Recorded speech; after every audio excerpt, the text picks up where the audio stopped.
Casamance, à cause de sa riche diversité culturelle, son doux climat et la générosité de ses populations, ne cessent d'accueillir chaque année des ressortissants ou touristes venus d'horizons divers. C'est le cas de Fabrice, dont le désir de découvrir la Casamance a été aiguisé par des amis qui lui contaient cette merveille qu'ils ont découvert depuis 30 ans.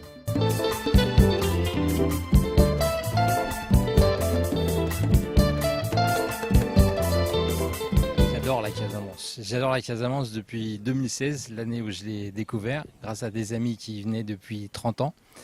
Et voilà, ils ont voulu me faire partager cette joie, ce bonheur d'être ici, de vivre ici,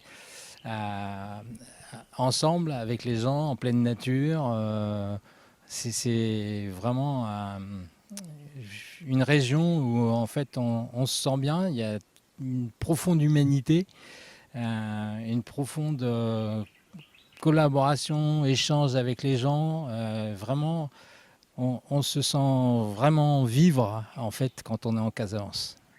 Marissa, une autre ressortissante française qui a découvert la Casamance par le biais d'une amie qui l'a invitée à venir au Sénégal pour être témoin de son mariage, nous raconte avec beaucoup de joie son quotidien dans cette nouvelle découverte. Je suis venue donc au Sénégal pour la première fois en 2020.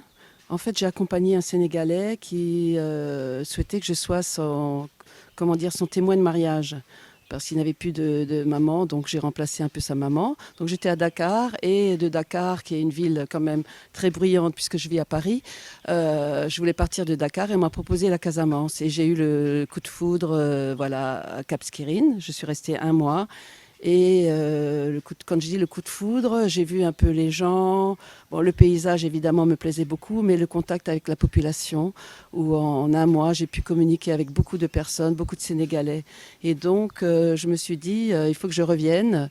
Mais pour faire quelque chose en Casamance. En plus, suite à mon AVC, donc j'avais des soins. Je devais donc côtoyer des médecins, des hôpitaux, etc.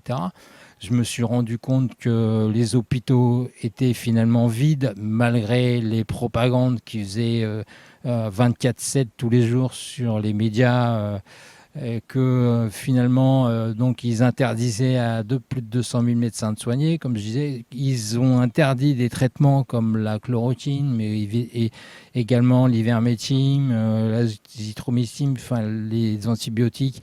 Et j'ai des amis que je côtoie, avec qui j'échange en Nouvelle-Calédonie, en Guadeloupe, etc. Tous les traitements aujourd'hui qui soignent de près ou de loin, qui peuvent soigner cette grippe, sont interdits et retirés des pharmacies. Donc ça m'a très rapidement interpellé. Donc j'ai pas compris, on n'était pas du tout dans une problématique sanitaire, mais dans une problématique politique. Comme je proposais des cours d'alphabétisation, je suis venue donc pour 4 mois et demi. J'ai eu mon laissez-passer. J'ai donc donné des cours d'alphabétisation aux femmes. J'ai ouvert aussi la bibliothèque du lycée qui était fermée depuis 3-4 ans. Et voilà, donc il y a beaucoup de choses à faire, un grand intérêt pour la population et pour les gens. Parce que je pense qu'on a beaucoup de choses en Europe. Ici, il manque beaucoup de choses. Donc si on peut apporter un petit plus, ça donne plus de sens à la vie. Moi, je me sens vraiment très très bien ici. J'adore vivre ici avec les gens. Et on a une relation privilégiée, je pense, avec le village.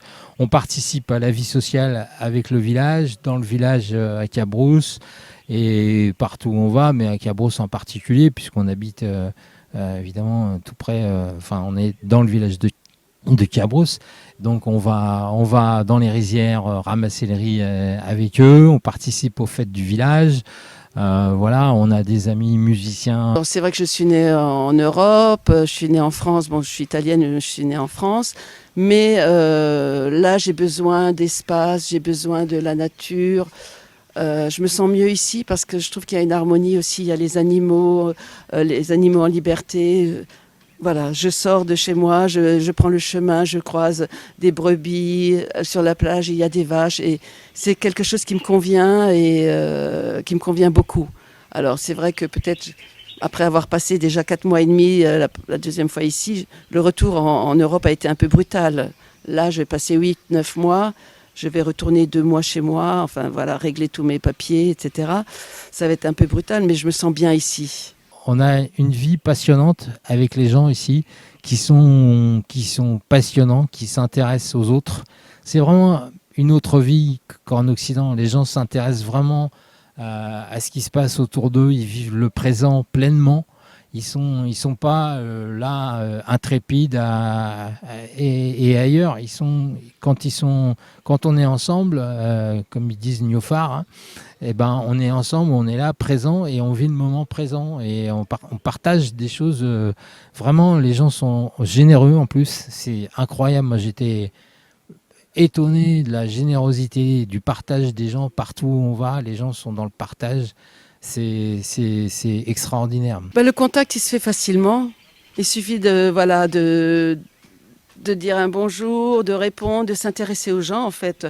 Il suffit de s'intéresser un peu aux gens, comment tu t'appelles, qu'est-ce que tu fais, etc. Et puis il y a tellement de gentillesse, il y a d'échanges, donc ça se fait naturellement. C'est pas du tout... ça se fait simplement et il y a beaucoup d'échanges ici, beaucoup. Après, on s'intéresse aussi aux gens, voilà, on essaye de...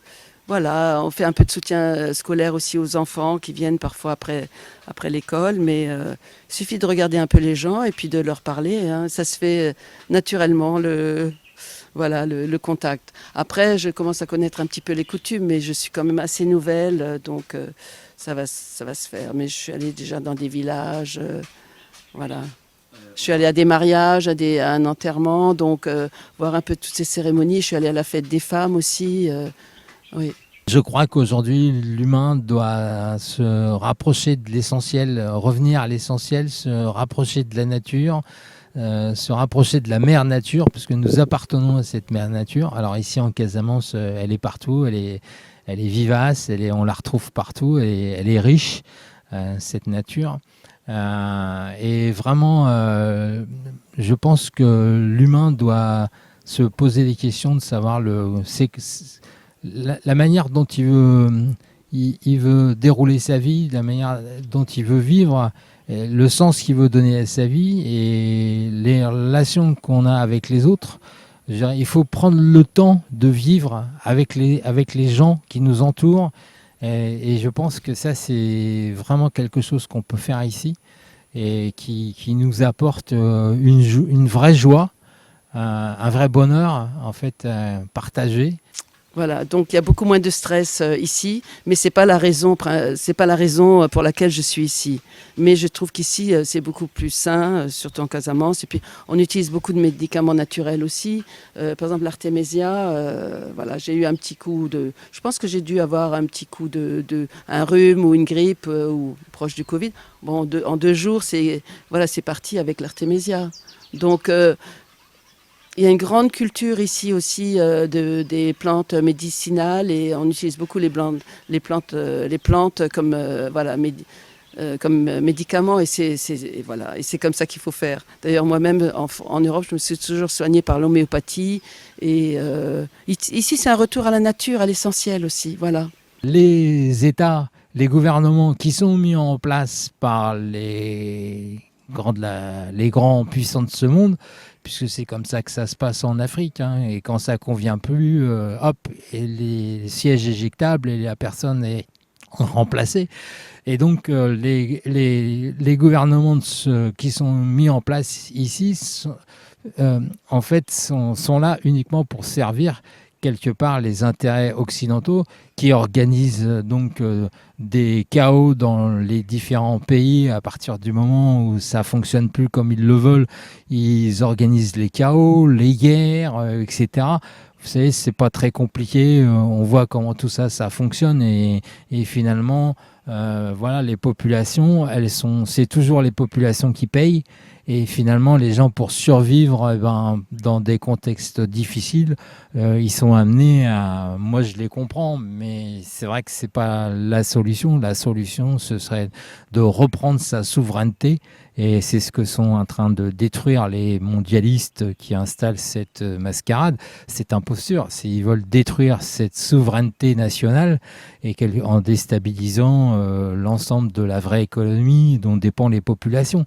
Et donc, les gens gens aujourd'hui, ils doivent se réapproprier leur souveraineté, leur État-nation, etc., pour éviter de se faire imposer en fait des modes de fonctionnement qui les amènent dans des conflits armés, des conflits terroristes, etc., qui sont là que pour créer des chaos et permettre en fait aux ressources d'être pillées, quoi.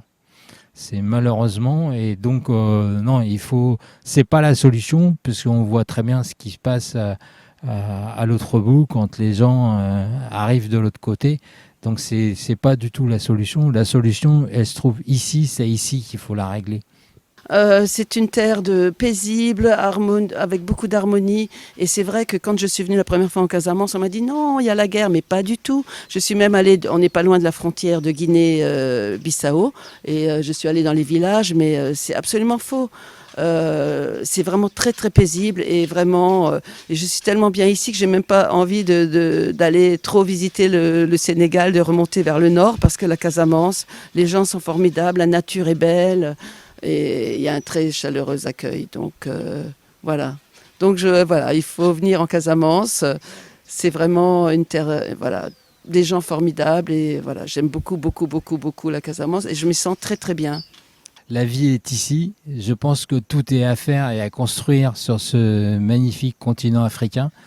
Et bon, en particulier en Casamance. Mais il y a tellement de choses à faire ici, donc il y a pour deux raisons, c'est ça, tout est à construire ici, c'est le continent qui a une histoire, une vraie histoire, malgré cette histoire est de transmission orale et parfois difficilement accessible, mais il y a une vraie histoire ici, il y a tout à construire sur ce jeune continent africain, dynamique, créateur. Ici, c'est le pays des solutions. Il n'y a jamais un problème, il y a toujours des solutions. Moi, je suis fasciné par la faculté que les gens ont à trouver des solutions avec le peu de moyens qu'ils ont. Et donc, c'est vraiment un pays qui à construire, et surtout à pas construire sur les modèles occidentaux qui nous ont amenés là où on est aujourd'hui.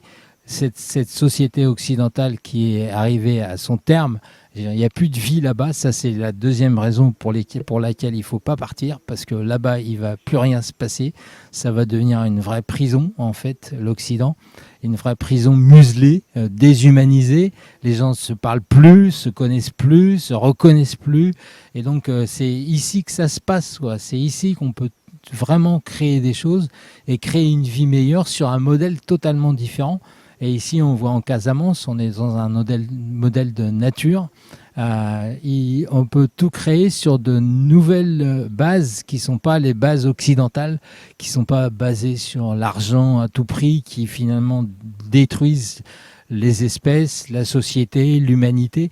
Mais non, un modèle de collectif, un modèle de collaboration, un modèle où les gens sont néophares, ils sont ensemble et dans le respect du vivant, de la nature, des espèces qui nous entourent, et où on peut créer quelque chose d'harmonieux, en fait. Et on peut parler de la santé. Ici, toutes les plantes médicinales sont réunies pour pouvoir vivre en bonne santé.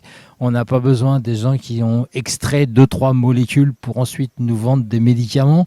Je veux dire, ça aussi, c'est une imposture totale, et ça fait moins de 100 ans, ça fait moins d'un siècle que ça existe. Comme le salariat, ça a moins d'un siècle, toutes ces choses-là.